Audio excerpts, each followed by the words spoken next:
Bonjour Renaud. Bonjour Mathilde. Nous sommes à l'issue des 4 premiers matchs de cette saison, 4 matchs, 4 victoires. Est-ce que tous les objectifs fixés par le staff et l'équipe ont été atteints? Comme tu le dis, on est à 4 matchs. 4 victoires, c'est très bien. C'était un bloc qu'on savait compliqué. On sort d'une grosse préparation physique. Et depuis, il me semble, le stage des Menuires qui ont eu lieu mi-août, il n'y a pas eu de coupure. On a enchaîné les matchs amicaux et on a également enchaîné les matchs de championnat. On savait que ce premier bloc pouvait être piège. D'ailleurs, il a failli se refermer sur nous à domicile contre Beaune, mais au final, les garçons ont travaillé très dur et ils ont été récompensés. Comme on dit, on s'est payé à l'issue de ce 4 blocs par 4 victoires, dont une bonifiée à l'extérieur qui est à souligner et qui est appréciable. Et sur ce premier bloc, le bilan comptable et le contenu, est-ce qu'il te satisfait? Sur le bilan comptable, on est plutôt satisfait avec 4 victoires, dont une bonifiée. On avait tablé sur à peu près la même chose. Donc on est plutôt satisfait sur le bilan comptable, encore une fois. Maintenant, on est terre à terre par rapport au fait qu'on a reçu 3 fois et qu'il n'y a pas lieu de s'enflammer. Le contenu, lui, on le savait, hein. Il y a des choses qui sont très positives, d'autres qui sont à travailler. Aujourd'hui, on sait que, par exemple, on a pris 7 cartons jaunes, ce qui fait un peu beaucoup, ce qui représente un carton 75 par match. On ne peut pas passer quasiment 20 minutes à jouer à 14. Il n'y a pas eu d'incidence sur ce premier bloc, mais par la suite, ça pourrait l'être. On fait à peu près 12 fautes par match. C'est pas trop mal, mais c'est pas suffisant. Il faudrait qu'on passe en dessous des 10 fautes par match. Voilà.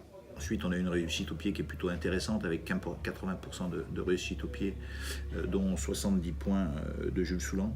C'est bien, mais c'est encore un secteur qui doit progresser. Jules est capable de faire mieux, notamment dans les moments décisifs. La défense, quant à elle, on est à 82% d'efficacité, donc c'est bien, mais on peut faire beaucoup mieux. Voilà, il y a des périodes où on manque une série de plaquages qui nous met un peu en difficulté, c'est à nous de corriger le tir. Voilà. Quant à la conquête, en début de saison, on était un petit peu inquiet par rapport à la touche suite aux matchs amicaux et on se rend compte qu'en mêlée, on est à 80% de nos ballons conservés, 86% sur les ballons en touche. C'est pas excellent, mais c'est pas mal. Alors, on doit travailler encore là-dessus pour se montrer encore un peu plus efficace. Voilà. Sur le côté offensif, ça c'est la satisfaction par rapport à la saison passée, c'est que aujourd'hui on a marqué 125 points dont 13 essais, ce qui représente 3 essais et demi par match, ce qui est plutôt bien. Il faut continuer en essayant d'en faire un petit peu plus. Alors il est vrai que les conditions météo nous permettent aujourd'hui d'être un peu plus dans l'euphorie sur le côté offensif, mais il va falloir garder cette qualité malgré les conditions qui peuvent devenir plus compliquées à partir de maintenant. Voilà. Avec une moyenne de 30 points par match, on est dans la bonne voie. On peut faire mieux, il y a des situations qu'on doit apprendre à conclure, mais on est sur la bonne voie. Donc voilà sur le contenu, le staff est conscient du travail qui reste à réaliser. Comme je te le dis, on ne s'affole pas, on est conscient de nos lacunes, on est conscient de nos faiblesses, mais aussi on est conscient de nos points forts. Et on va faire en sorte que le deuxième bloc nous apporte des réponses qui vont aller dans le bon sens. Donc il y a eu 15 nouvelles recrues cette saison. Les compos d'équipe ont changé en fonction des matchs. Certains joueurs ont commencé des matchs et sont sortis de la feuille de match la rencontre d'après. Est-ce que tu as trouvé ton 15 de départ, ton équipe type? Il n'y a pas d'équipe type aujourd'hui. Il y a des garçons qui s'affirment plus rapidement que d'autres, qui ont enchaîné des matchs titulaires. On dispose d'un groupe de 36 joueurs, plus une dizaine d'espoirs qui vont venir titiller cette saison ces équipiers premiers. On a utilisé sur les 4 matchs 28 joueurs, ce qui est déjà bien. Il faut savoir garder une certaine homogénéité et quand on travaille, on ne peut pas se permettre de changer pour le plaisir tous les week-ends la feuille de match. Donc Voilà, on a essayé de garder une certaine homogénéité tout en gardant une efficacité au fil des rencontres. C'est pour ça qu'il y a eu des turnovers, mais il y en a pas, on n'essaye pas un joueur pour essayer un joueur. Donc pour ces 4 premiers matchs, il y a eu 3 capitaines différents, Kafotamaki, De Molder et Dufaux.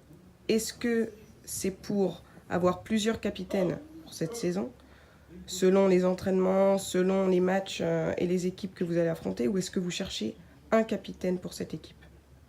Maintenant, par le passé, j'ai toujours eu l'habitude de fonctionner avec plusieurs capitaines. Il y a des garçons qui s'affirment en tant que leaders. Ça peut être des leaders de jeu. Les capitaines ont des responsabilités au niveau de l'arbitrage, au niveau aussi de l'organisation et du message qu'on veut faire passer sur le terrain. Voilà. Otilo est un de ces garçons, Thomas aussi, Thibaut aussi, il y en aura peut-être un ou deux autres. Je veux qu'on ait la capacité à avoir un maximum de garçons qui prennent leurs responsabilités, puis surtout qui soient acteurs lors des rencontres. Et plus j'ai de capitaines, mieux c'est. Comment tu envisages la suite de la saison? Est-ce que tu fonctionnes match par match ou par bloc? Est-ce que dans ta tête, tu penses déjà à la deuxième partie de saison, le turnover, la fatigue de certains joueurs? Est-ce que tout ça, tu le prends en compte dès à présent? On est obligé d'anticiper. Même si on travaille match par match en essayant de gommer les imperfections et de bien évidemment améliorer nos points forts. On ne peut pas se réveiller le matin et se dire qu'est-ce qui se passe dimanche. Bien sûr qu'on anticipe. Ces 4 matchs, on les avait anticipés dans notre préparation. Les 3 suivants, on y travaille également. On a eu 4 matchs avec, il ne faut pas se tromper, 3 réceptions. Même si ça aurait pu être piège, on n'est pas tombé dedans. Et on a eu un premier bloc avec des équipes, dont 2 derbies, Beaune et Mâcon. Plus 2 équipes proches de Lyon, Chambéry et Villeurbanne. Le deuxième bloc va être complètement différent puisque on va affronter des équipes du Sud-Est réputées pour leur engagement, leur combativité, on le sait. On va commencer par la réception de la Seine, qui est le co-leader, qui fait un gros début de saison, qui est plutôt même impressionnant sur ce début de saison, avec une équipe rajeunie, un staff renouvelé, mais ils sont déjà très performants. C'est une équipe dont on se méfie énormément et qu'il va falloir aborder avec le plus grand sérieux. Elle nous a pas réussi les 2 dernières années, enfin en tout cas l'année dernière pour moi, avec une première défaite sur la première journée à domicile, dans les arrêts de jeu qui nous fait mal, et une défaite chez elle où il y a rien à dire, où ils ont été dominants et plus forts que nous. On va enchaîner ensuite par un déplacement à Grasse, une équipe qui, on le sait, est très compliquée à manœuvrer chez elle.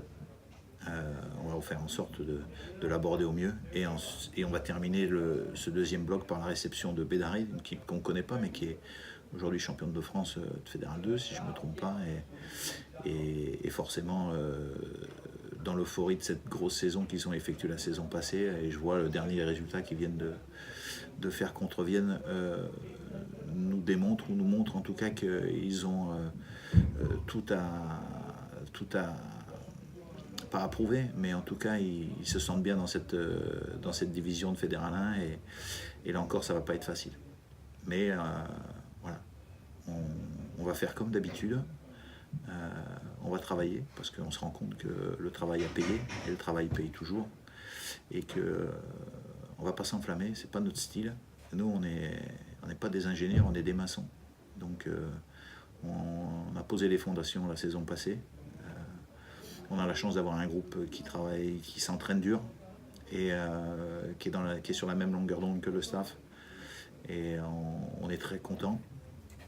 Et on va continuer à travailler cette année. Voilà. On est en train de poser les murs petit à petit. Et puis quand ça ne fonctionne pas, on défait, on refait. Est-ce que tu es pleinement satisfait des recrues cette année? J'ai pour habitude de dire qu'on juge un recrutement à la fin de la saison. Parce que c'est à la fin de la saison qu'on sait si les garçons ont amené ce qu'on attendait d'eux et puis si nous on leur a apporté ce qu'ils attendaient de nous. On a été chercher des garçons, encore une fois, des jeunes espoirs, pour certains un petit peu moins, mais pour la majorité des garçons qui sont revanchards, qui ont de l'appétit puis qui ont envie de se challenger dans cette division qui est pas forcément facile, avec la redescente des équipes de poule élite. Sur l'état d'esprit des garçons, il n'y a rien à dire aujourd'hui. On possède un groupe avec un excellent état d'esprit. Ils s'investissent en permanence, ils sont demandeurs, c'est très bien. Ils arrivent avec la banane, ils travaillent toute la journée, ou ils s'entraînent toute la journée plutôt. Et puis, ils donnent le meilleur. Alors bien sûr, il y en a qui ont une maturité plus lente, il y en a qui vont se découvrir un petit peu plus tard. Aujourd'hui, il y a des garçons qui ont débuté avec nous, il y en a d'autres qui débuteront un petit peu plus tard. On a un groupe de qualité, on a une possibilité et j'ai envie de dire une profondeur de banc qui va nous permettre de rester compétitifs. Donc oui, la qualité du recrutement pour le moment répond à nos attentes et il n'y a pas de raison que ça change. Donc les objectifs sont les phases finales. Ouais, on s'en est jamais caché. La saison passée, on termine, je crois, 8e. On était parti avec 8 points de retard. On a fait une saison correcte. Je pense qu'avec un peu plus de réussite, avec un peu plus d'expérience, avec un peu plus de vécu ensemble, on aurait peut-être pu se qualifier dès la saison passée. J'ai pour habitude de dire aux joueurs aussi que l'humilité n'empêche pas l'ambition. Et aujourd'hui, on se veut ambitieux. On se veut ambitieux parce que je pense que si on continue à travailler comme on le fait, à s'entraîner dur, on aura les moyens de se qualifier dans cette poule, d'être dans les 6. Mais c'est à nous de faire le boulot. Pour l'instant, c'est bien parti. Et j'ai envie de dire que c'est pas fini parce que ça fait que commencer. Le plus dur, c'est pas d'accéder dans les premiers rôles comme on le fait actuellement à l'issue de ce bloc, c'est d'y rester. C'est maintenant qu'il faut en faire encore plus. Mais je suis sûr que les garçons en sont conscients et nous, de notre côté, on va s'attacher à faire en sorte d'y rester. Merci. Merci.